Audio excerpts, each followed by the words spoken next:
Hello, hello, and welcome to another edition of Choose to Challenge. I am LaWanna Bradford, here with a very special guest, the dynamic and amazing Miss Ramona Fowler. How's it going, Ramona? Hi, LaWanna. Everything's good. Good, good. Well, I want to tell the audience a little bit about you, Ramona. Ramona and I have known each other since we were itty bitty. I mean, probably age 5 or 6. I Our think so. parents met in Italy, and it's just amazing that this friendship is over 50 years old. Mm. Wow. Where has time Almost gone? 60 But that's the amazing right thing here. when we're thinking about choosing the challenge. Life isn't meant to be alone. Life is about family, community, friendships, and I'm just so happy to be able to celebrate a lifelong friendship with this amazing woman. And Hmm. today we're going to be talking about her art. But before we get into that, I want to tell you a little bit about who she is, besides being one of my oldest and dearest friends. Ramona is a retired educator out of Nevada. She is the mother of 2 amazing children, Hmm. wife, daughter. And in retirement, I think she retired about 3 years ago. She went through a journey of self discovery, rediscovery, and realized that life is meant to be enjoyed, expressed, expanded, and just played full out in living color. And she began to dabble into what was a hobby of hers years ago, which was art, which was painting, and doing so in watercolor. And we were going to talk a little bit about a recent trip that she took. She went on a lengthy vacation to Ireland with her brother and sister-in-law and daughter, and she was inspired. So I want to ask you, as you're listening to this show, ask yourself the question, what inspires me? What inspires me to look at life in a different way and to truly live full out, not leaving anything on the table? So, how was that trip, by the way? I mean, I saw those photos you were posting on Facebook, and I was getting jelly. You know what? I thought 2 weeks would be good because once you fly over there, might as well stay 2 weeks. But I don't know if I could stay that much longer. I missed being home, and I don't like living out of a suitcase. But I went met my daughter at New York, and then we went over to England, where my niece went to school and she was graduating. So we stayed a couple days for that. Then we went to Spain, and I had never been to Spain. Always wanted to go. And then we went to Bilbao, and then we went to San Sebastian, which was the beach, my favorite. And then we went to Ireland the last 6 days, and we loved it. It was green, beautiful, flowers everywhere. It was none of us had been to Ireland before, so it was exciting. We really didn't know where we were going and what we were doing because everyone else had been to Spain and London. So it was fun. It was five of us, and we hopped on the trains and the subways and everything else just to get around. And it was a good experience because I hadn't been to Europe since the 1980s. Everything's Oh, wow. changed. Everything's on your phone. I never bought money, never had to exchange. Everything was on your credit cards on your phone. That's it. You just held your phone there and ching. So when you were in Ireland, were you part of a tour group, or you all just explored on your own? We did our own thing. We had to finally rent a car because, of course, in England and in Italy, I mean, in Spain, you don't need a car. They have so much transportation, and we were in Airbnb. We just walked everywhere.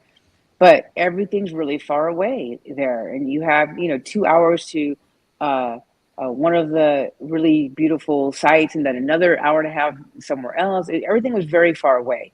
So we kind of looked through all the things we wanted to see, and we picked three or four because we did want to relax a little bit. And we decided on the weather, made our decisions.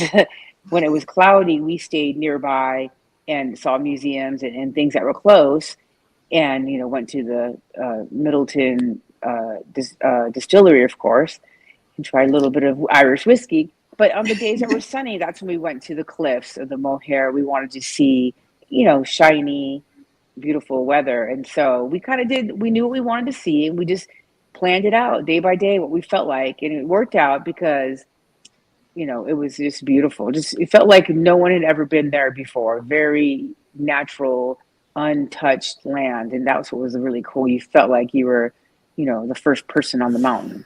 Um, Before we get more into unpackaging this trip and what it meant to your art, tell us a little bit about what was it in retirement that made you rediscover your love of art? Because your dad was also an artist.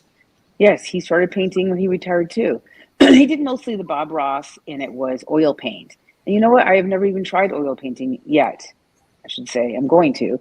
I started, cleaning the house after I retired and downsizing and doing all the things that teachers do on spring break and Christmas break. And so after, a couple months, I had been rested and everything seemed pretty good in order. And I thought, you know what? I'm going to do something for me. And I started actually painting rocks. It was right near 2020, and everybody's baking bread and painting rocks and doing these things. And I was getting really good at it. And I was like, wait a minute, why is this so difficult? I'm going to get paints and paint on paper. So I started just real cheaply. You can go to Michael's or Hobby Lobby, get like a little set of paints with 25 colors, and it's $5. So I did that, and I got some paper. And as I progressed, I got better paper, better brushes, better paint. As I went along, and I watched lots of tutorials, and I decided I'm only going to paint what I really love. And if I don't love it, I'll get bored in the middle and stop painting. So I have to really love it. It has to be within my capabilities too. I want to make it fun and enjoyable. And I started noticing it was very therapeutic. I was like relaxed. Even the dogs were both sleeping. Usually they're barking and running around and going, and they were both calm. So I was calm, obviously.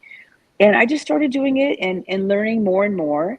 And people started liking it. And I just started posting them. I thought, you know what? I like to write. I'm a writer too, but it's hard to show my personal stuff to people. It's just so personal. And so with painting, I'm like, you know what? I'm going to show every single one, even if they're ugly or distorted or don't turn out.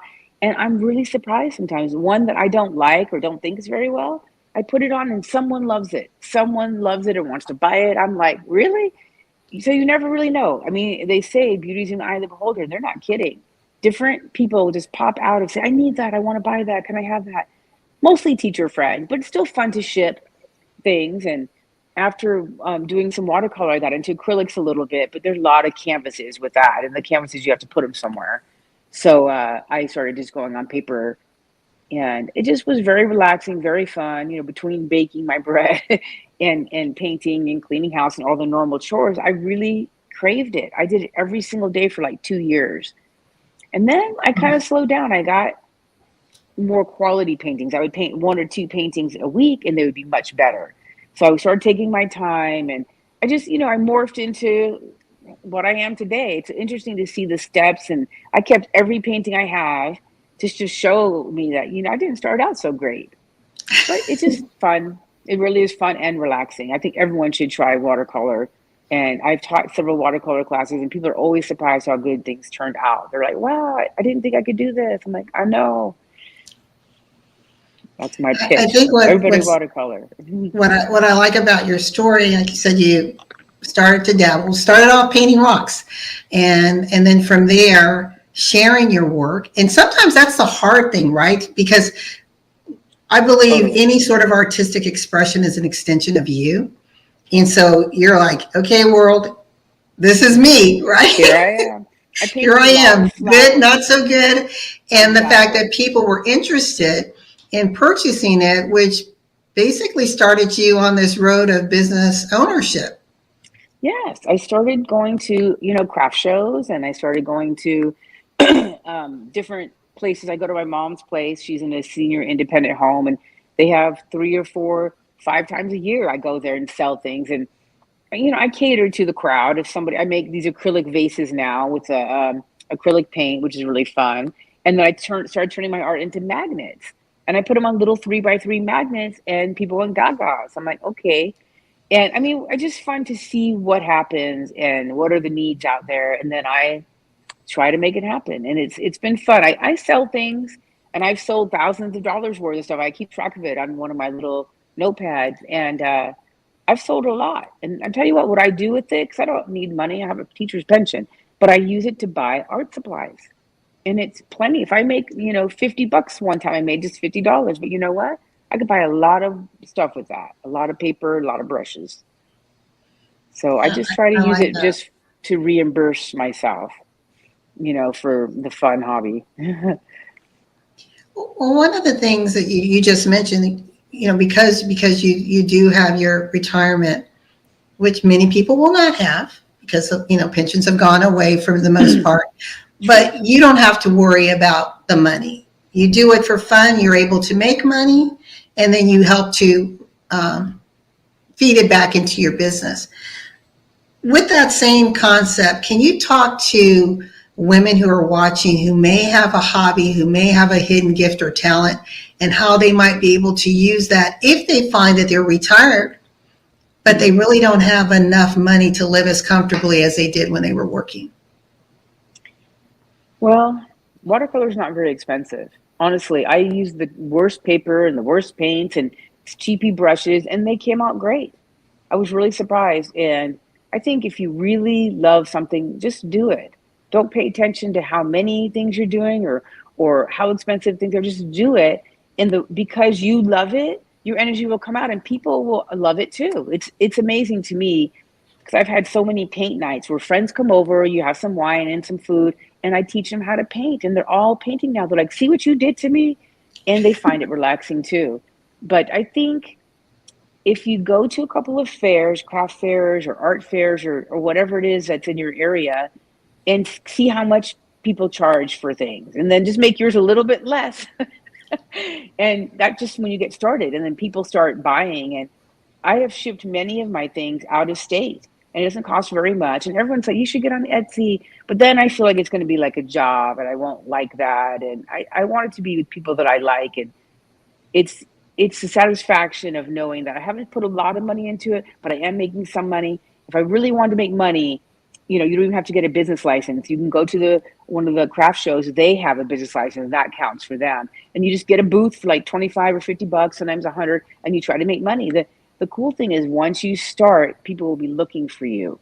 They'll be looking for your booth. Where are you? Where's this? And you find out what they like. Like when I make my vases, Mm-hmm. everyone loves the blue ones. So they always sell the blue ones, no matter what. There's like dark blue, light blue, a little bit of white. Sometimes I put gold or silver in it, and they go crazy for them. So I know I better make a couple of those because they're going to like them. So just once you get a feel of how much to sell things for without ripping people off, but making money, and then you can see what they want. What do people want? Like in my mom's independent senior home, they're downsizing. They're getting rid of stuff. They don't want more stuff. So I'm not selling a lot of paintings and frames or anything, but I am selling the magnets, bookmarks, and things that they want. Christmas cards. So Right. you have to find out what people like, but all you have to do is just do what you love is what I think. And the more you do, like I have a bunch of friends that are crocheting now, and they're 40, 50, not even like grandmas, and they love it. And the more I see crochet things out there, I send the things to them, the videos or the memes or whatever, and they love it and they get into it. It's like you have to understand what people want, and you have to understand what you're capable of and how much you're willing to put into it. And it kind of flows and morphs, and next thing you know, you're like, wow, look, I'm doing this. So it's exciting. I think people should do something they love and find out how much other people love it. Don't be afraid to show people how you're doing. I have an Instagram account and I post things on Facebook, and that is usually how I sell things. People are like, I have to have this. I'm like, okay, and I just mail it to them. It's fun, and sometimes I'll mail a little extra in there. So look in your package, LaWanna. I got you a little extra something in there. Speaking of mailing, I know you, when my brother graduated with his Yeah, master's last year, you did this beautiful lion artwork and had it framed, and he absolutely loves it. It was just something he wasn't that's awesome. expecting. It's something unique. You will never see another piece like that in anyone's home. That's right. And I think that's the beauty with art, especially those original pieces. Is it's I agree. It's fun to say, like, my art is in Hawaii, my art is in New York, my art's in Virginia. Like, the people that have sent and asked for things, I've sent them, and they're all over the place. And that to me is exciting. Even one of the teachers at school for Teacher Appreciation Week, she wanted me to make 100 bookmarks. And I'm thinking, 100? That's a lot. But I just started cutting them all, painting them all, drawing on them, and I made 100, and I only charged $1 each. I'll remember next time more. But it was a teacher friend, and you know what? every teacher has a bookmark of mine now at her school. It's either on their refrigerator, or they gave it to one of their kids, or they gave it as a gift to their mom. It doesn't matter. 100 different people have my bookmark now. And that's That's kind of cool. thrilling. Yeah, No, it is. a simple little thing like that. It's hard to sell bookmarks, by the way. Everybody doesn't have books anymore. They like to read on electronics. Yeah. But you find a groove, and you find what you want to do. And every once in a while you try something new. Like I saw the magnets, and I just ordered 6, and they were great quality, and they could be all different ones. And I was really surprised. And so I sell those now, that if I sell 6, I can order 12 more. So I upped them a little bit, but nothing. It's like $10 for a magnet, and Oh, that's $10 is good. nothing. If someone loves it, they'll do it. And it's all my paintings. So it's like, it was surprised me how popular those became. As Oh soon as yeah, I posted them. everyone loves magnets for their refrigerator, and like you said, yours is a little piece of Exactly. art. So yeah, Yes. So I mean, it's fun to see what's going to happen next. And I started doing tie dyes. I just love tie dyes. I don't have it down perfectly yet, but I I just, people go nuts. The last art show that I had, I sold all tie dyes, like no paintings, nothing. That's just what they wanted. Summertime, and oh you don't yeah. ever know what's going to happen, but it's fun to find out. We're going to take a quick break. Give people a glimpse into some of your original pieces. Oh, thanks.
Does that Those take seem you so back old down now. memory lane? Yes, some of those are like 2 years ago now. It's fun to look back and see how much I've improved and changed. And, you can see I've watched more tutorials to help me understand how to make the sky and the ocean. And Yeah. Well, I'm going to add this to the stage. So let's go through. You've got some new art that was inspired from your recent trip, yes, and I'll that's just Ireland. advance, and you can walk me through what these are, what we're looking at, Okay. and That's in Ireland, and that's the Cliffs of Moher, like a must see when you go. And you have to walk up a huge hill, and it's windy and cold. But I tell you what, there's sheep everywhere. It's beautiful. And I took a ton of pictures, and then I found this picture, and I decided I was going to paint that. And I was surprised. I was happy with how it came out in the end. I didn't know if I could pull it off.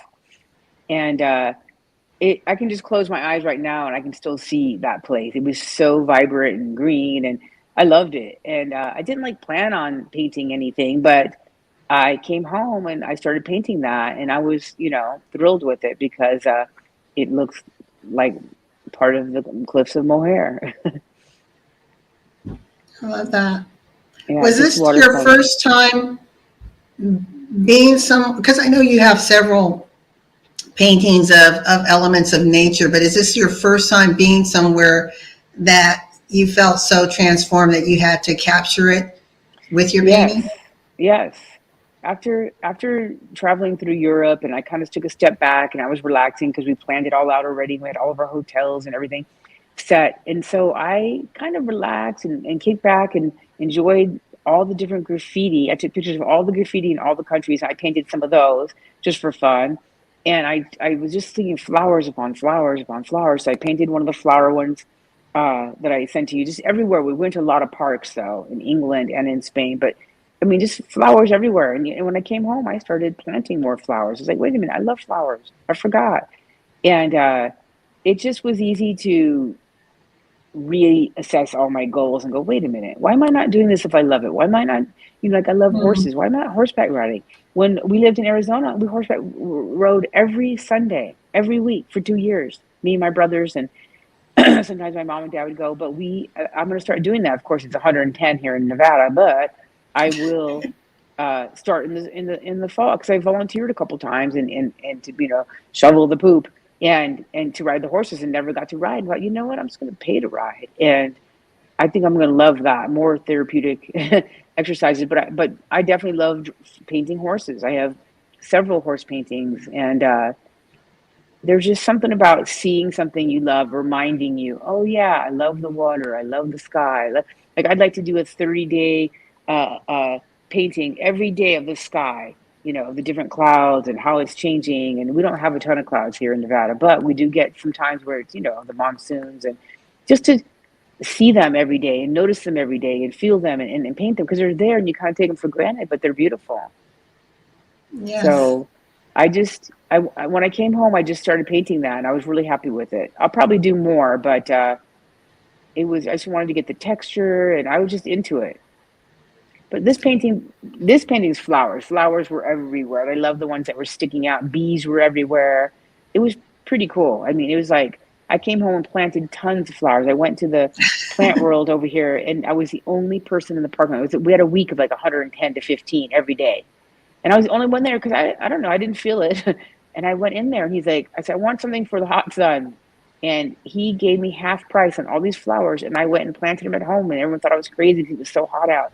But they're big now and they're beautiful, all purples and whites. And it just reminded me that with a little effort, you can do something that makes your life better. Why not? No, I like that. So inspired by the flowers that you saw on your trip, you came home, you painted them, and then you're like, wait a minute, let me create flowers around me. So Exactly. love Exactly. that. Love that. Your next one.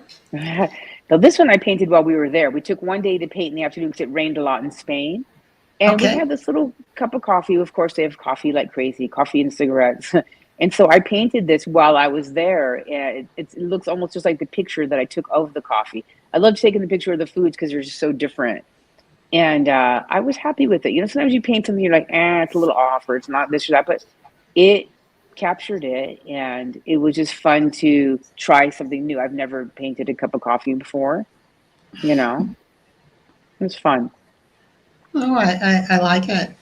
Um, and then that's the other thing to our listening audience. We're here with Ramona L. Fowler, and we're talking about her inspiring art and the art that was inspired from her recent trip to London, Spain, and Ireland.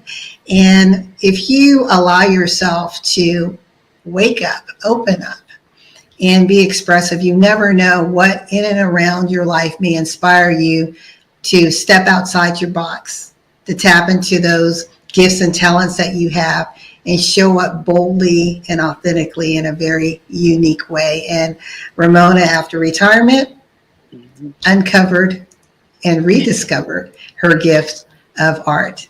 So let's see what we have next. Oh, Oh this my is a pretty goodness. one. So many bridges everywhere. They had so much water. It was so refreshing to be out there. We were walking with our luggage to our Airbnb. And I mean, I would stop and my brother would say, no pictures, Ramona, no pictures. And I'm stopping, I'm behind everybody, taking pictures of everything. Because right when you get off the bus, we went from uh, Bilbao to um, San Sebastian. It was about an hour on the bus through all this greenery. We got off, and this is the first thing we saw, and there was a big plaza next to it. And so I took a picture and then I painted it while we were there. I had to try it. And it was just, I don't know, just was so strong. I had to do it. You know what I'm saying? It's one of those things. Let me try this. Because after you see different architecture and all these different places and museums and just walking down the streets, cobblestone and all these bridges, I mean, then at night it's all lit up. It's beautiful. You have like a little balcony on your hotel room. It inspires you. It makes you feel like, wow, this is somebody else on the other side of the world in a whole different time zone, just living like we are way over here. And it kind of just, it's a weird feeling to think of that there's so many other people and having so many other different lives than you are. And it's just fun to live like them for a little while. We'd go out and eat at the bakeries and have the old fashioned cheesecake the Basque made. And And we would just were so into culture. We went to museums, we went to parks, we saw everything that we could that was, inspirational. It's just kind of hard not to be inspirational there. So I painted that while we were there. It was fun, and it just totally reminds me of the picture when I look at it now. Water's everywhere, and I love water, so it was it was worth it. We went to all the right places. I would do it again for sure. I love that. We're going to give one little break before we wrap up. This is to our sponsor, uh, which is Real Health.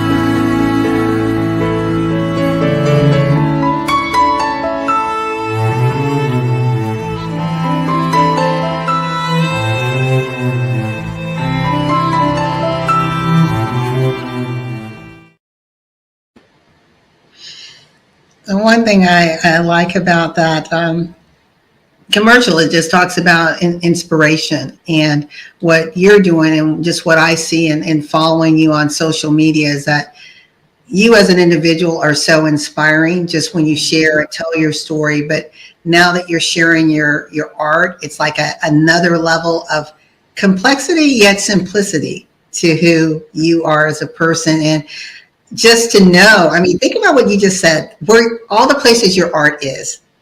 And you live in in Las Vegas, but Yep, every day my brother gets up in Atlanta, Georgia, he passes by Ramona that's true. every It's kind of single fun. day.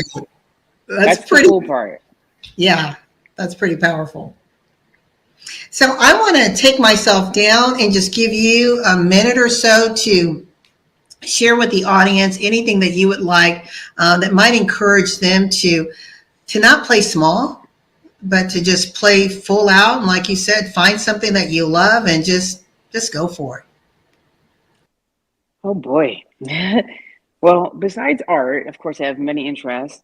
I started swimming this summer, and I thought, we have a nice pool. It's crystal clear, and I used to play with my kids, and I'm like, how come I haven't been swimming? And I thought, all right, let's see. I don't want to get my hair wet every single day and wash my hair every single day. And so I went and got a bathing cap for the first time. It was barely $10. And then I got goggles. And next thing you know, I was watching swimming videos and making sure I was doing all the right things. And I would just swim laps in my pool. Then I started doing exercises, doing sit ups and push ups. And it was really fun. Now, out of that, I volunteered to teach a class at my mom's senior independent community. And so every Sunday, I go and teach four or five ladies. And, I don't go super fast, but they're in pretty good shape. And I teach a class for an hour in the morning there. And it's just kind of morphed into something great when all I wanted to do was get exercise and swim in the water. And so when it's nice out, I'll relax on the porch afterwards and listen to music and sometimes, talk to my brother or call friends. And it's just a relaxing me time. But I feel good after I do that. And just because I wanted to swim, just felt like it. And so I made it happen. It's like you can't let little things stop you, like my hair is going to get wet, but it is a pain in the butt. So just things like that. Like even after Europe, I started baking. I made homemade apple jelly. I made homemade strawberry jelly. I made homemade scones. And usually I make everything out of chicken because it's healthy and hamburger meat because it's cheap. But I started making steaks. Just looked up recipes that I thought I could do and that I would like and that my family would like. And I just started doing it, getting on the grill and starting it. And I just feel like, wow, I haven't grilled in like 15 years. My husband usually is the griller. So I just feel like if there's something you want to do, make a plan and say, this is my goal. Step one is go get this. Step two is try that. Step three is watch this. Step four, and you just do it. You don't do it well the first couple times, but you just keep doing it because you love it and because you want to, and that's your dream. And that's how I feel. And you have to sometimes write things down to remind yourself later, oh yeah, I wanted to do this. I forgot. And I just have a lot of interest and I want to do everything that makes me happy. And when you see those memes that say do what makes you happy, it's so true. You do it without guilt. You do it unapologetically. You do it without resentment. You just say, this is what I feel like doing. And a lot of times I do it alone, but I don't care. I share my food with people. I had little jars of jelly and I gave to a bunch of my friends and my kids' friends. I just do it because I want to and it's fun and I can do it. So why not? You shouldn't hold yourself back. I know when you're working and raising a family, you're tired, but you have a weekend, you have a night. You can find time if you write it down, make a list, just one by one, start checking them off because you don't know. You don't know what it's going to turn into. You might meet someone that has a job that wants you to, work for them now. You just never know what's going to turn into. And I think I've met a lot of really cool artists when I go to these little fairs. There's a First Friday here in Las Vegas, and I got to sell there. And I met so many people, and I follow them now on social media. It's just being inspired and loving what you do will inspire others, but then you'll be inspired by them as well, if that makes sense. Just do it. I love that. Yeah, when you're inspired and you love what you do, you'll end up inspiring others, but you'll be inspired by them. Totally. Nice way to end this show. Ramona, it has been amazing. Thank you so much for saying yes, taking time out to join us again on Choose the Challenge. And to our listening audience, I will make sure that we will put the contact information. If you want to reach out to Ramona, you can on Facebook. Your Instagram handle is? It's RLF_artwork. RLF_artwork. Again, RLF_artwork. You'll see it right here at the top coming across in a minute. And we encourage you, reach out, get inspired, get some art lessons or buy a piece of art. And thank you. And we just encourage you all to just remember that in life and in business, when your vision for what you want for yourself intersects with opportunity, that means you have to act once that door opens. Success is inevitable.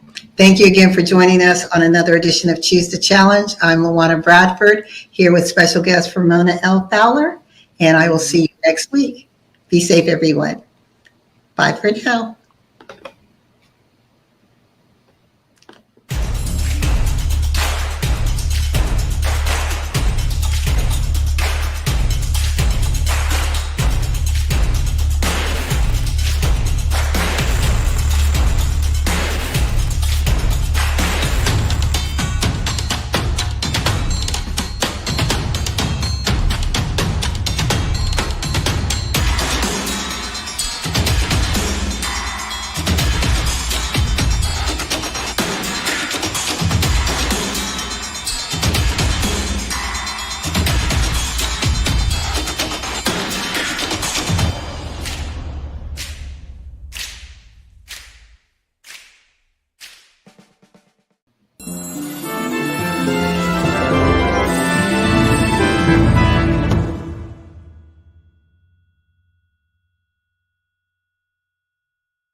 I'm going to do that one more time and edit it. 1 second.